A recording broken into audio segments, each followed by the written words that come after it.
Hello there. Welcome everyone to our Azure 104 exam series. In this series, we will go through 18 videos covering whole of AZ-104. This is Module 1 of our AZ-104 exam prep series. In this video, we'll be focusing on Microsoft Entra ID, which you may know by its old name, Azure Active Directory or Azure AD. Microsoft rebranded it to Entra ID in 2023. This is one of the most important topics for the exam. The Manage Azure Identities and Governance domain carries about 20-25% of the exam weight. So getting Entra ID questions right is critical. Today we'll cover 4 key areas. Part 1, creating and managing users and groups. Part 2, managing licenses in Entra ID. Part 3, working with external users via B2B collaboration. Part 4, setting up self-service password reset, SSPR. Let's get started. What is Microsoft Entra ID? Microsoft Entra ID is Microsoft's cloud-based identity and access management service. If you've been in Azure for a while, you'll know it as Azure Active Directory or Azure AD. Microsoft rebranded it to Entra ID in 2023, but the core functionality is the same. Key points to explain. Every Azure subscription is associated with exactly one Entra ID tenant. A tenant is your organization's private, isolated instance of Entra ID. It's not the same as on-premises Active Directory. Entra ID is cloud-native, uses REST APIs, HTTP or HTTPS protocols, not LDAP, Kerberos.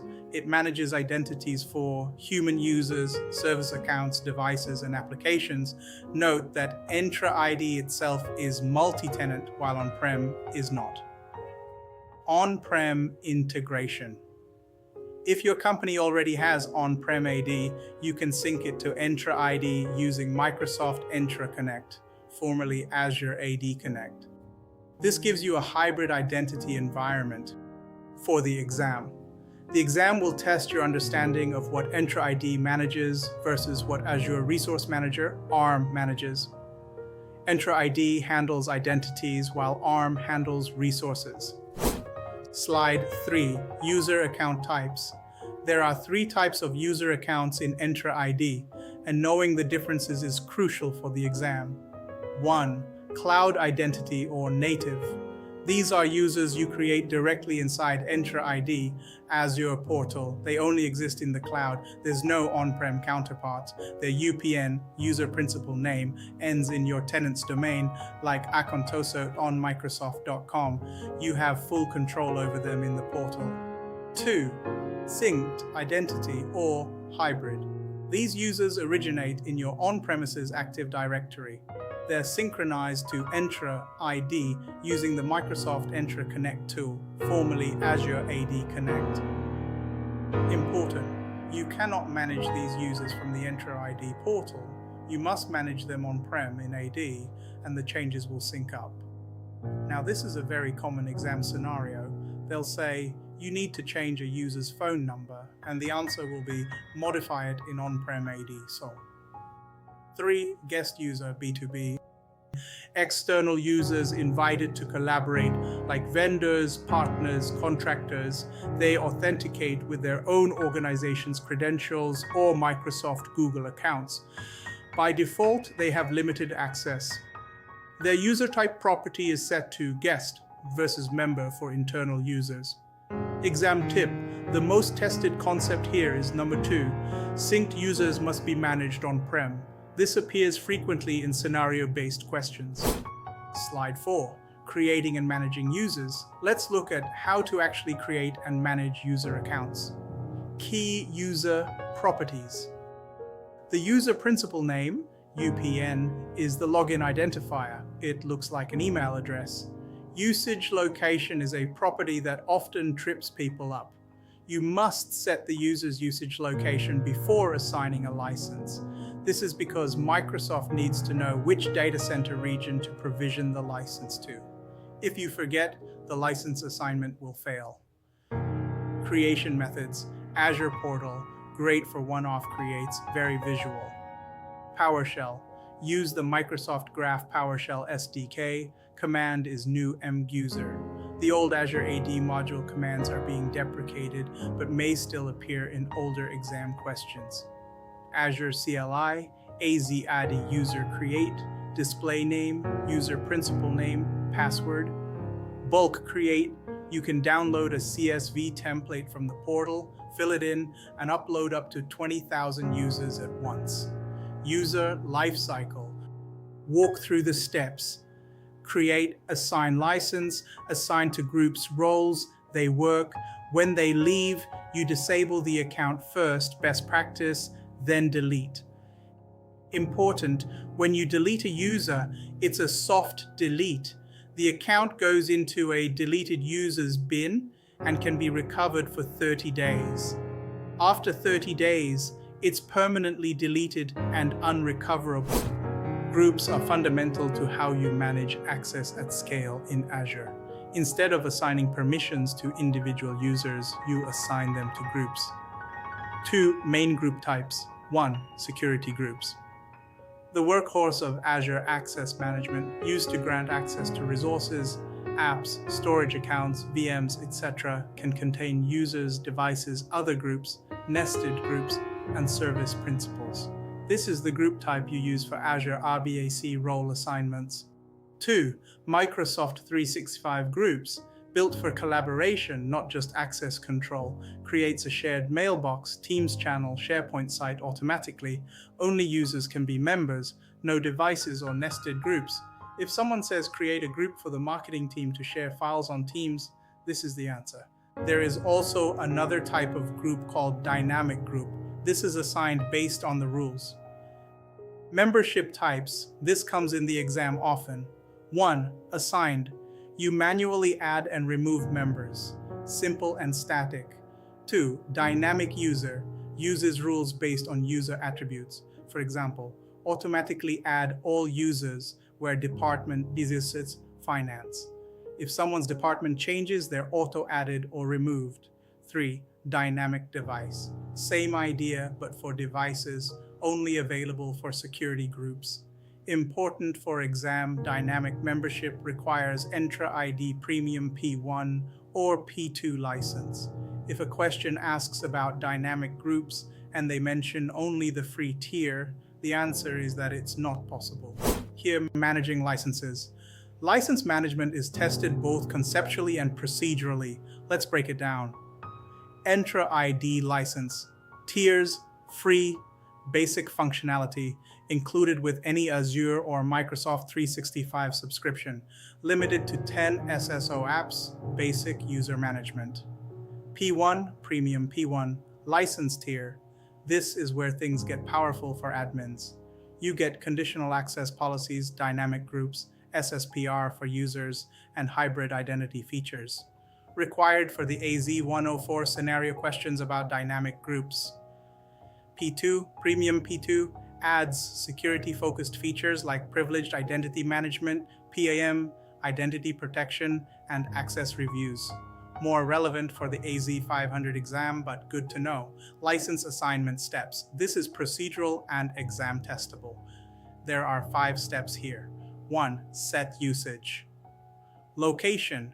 You must do this first on the user account.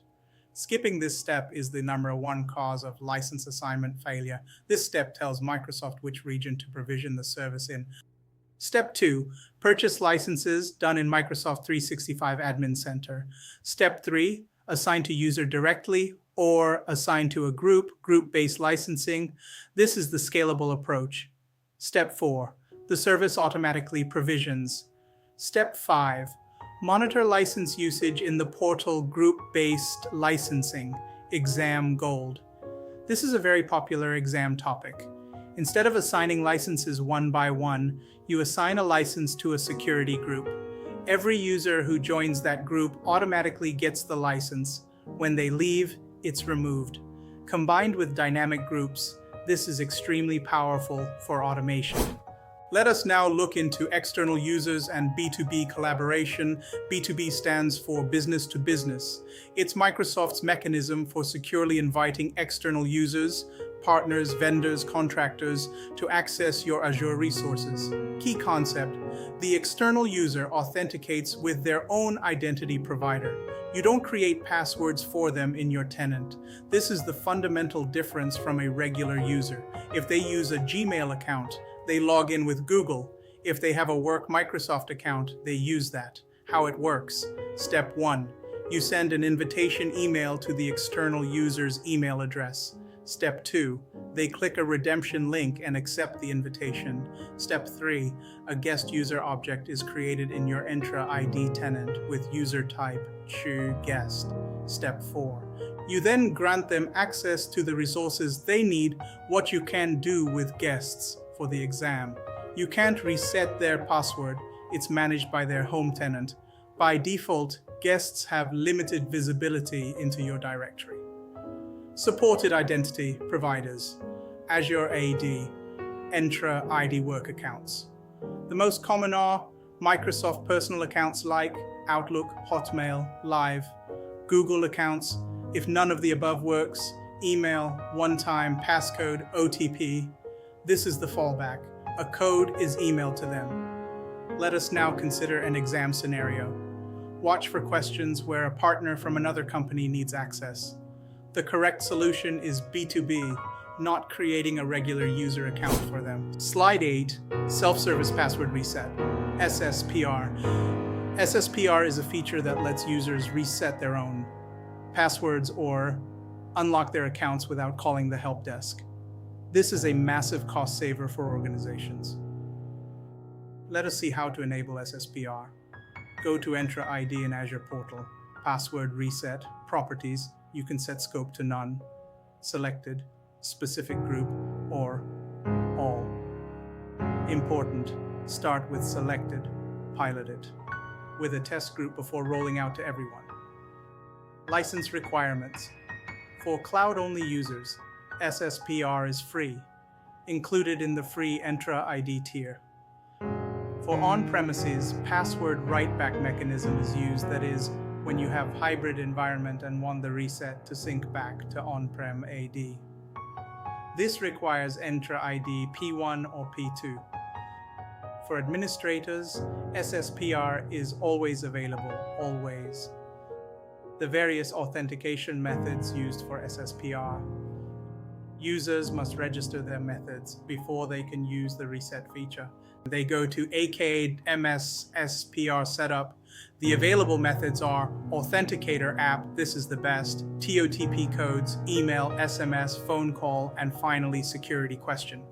Security questions are considered the weakest option and are not available for administrators. Number of methods required. For regular users, admin can configure 1 or 2 methods required. For administrators, always requires 2 methods. Microsoft hard codes this for security and you cannot reduce it. Please note a fact about password write-back. When a user resets their password via SSPR in the cloud and you have a hybrid environment, that new password needs to be written back to the on-premises AD. This requires P1 license and Entra Connect configured with write-back enabled. User properties, roles, and bulk operations. This slide covers a few related but important topics. Administrative units. Think of EUs like organizational units, OUs, in on-premises Active Directory, but for cloud. They're containers that let you scope the power of admin roles. For example, you can create a sales region AU containing all sales employees and then assign the user administrator role to someone only within that AU. They can manage users in sales but can't touch finance or engineering users. Requires P1 license. Entra ID directory roles versus Azure RBAC roles. This is a frequently tested distinction. Entra ID roles like global administrator, user administrator, control who can manage the identity layer, users, groups, apps in Entra ID. Azure RBAC roles like owner, contributor, reader, control who can manage Azure resources, VMs, storage, networks, etc. Being a global administrator does not automatically make you an owner on all subscriptions and vice versa. Key roles to know. Global administrator, the most powerful role, can do everything. Best practice, limit to 2 to 4 people maximum. User administrator can create, delete users, reset passwords, manage groups. Cannot reset passwords for global admins. License administrator can assign, remove licenses, but cannot manage users otherwise. Bulk operations. For large organizations, the bulk operations via CSV upload are essential. Walk through the process, portal, users, bulk operations, choose type, download template, fill it, upload. Exam, scenarios, and gotchas. These are the most commonly tested scenarios from real exam feedback and practice tests. Go through each one. 1. Usage location. This comes up constantly. User gets a license assignment error. 9 times out of 10, it's because usage location is missing. Always set this first. 2. Hybrid user properties. If you have Entra Connect syncing users, any changes to user attributes must be made in on-premises AD. The portal will block changes on synced users. Look for the phrase synced from on-premises as a clue in exam questions. 3. Dynamic group license. Dynamic membership isn't available in the free tier. If a question scenario assumes free or no license and asks you to create a dynamic group, that's the trap. 4. B2B versus new user. If a partner at another company needs access, always use B2B invitation. Creating an internal user for them is wrong. They'd need to remember different credentials, and you'd be responsible for their password. 5. SSPR write-back. Cloud password reset works for free, but if you need the reset to propagate back to on-prem AD hybrid scenario, you need P1 plus write-back configured in Entra Connect.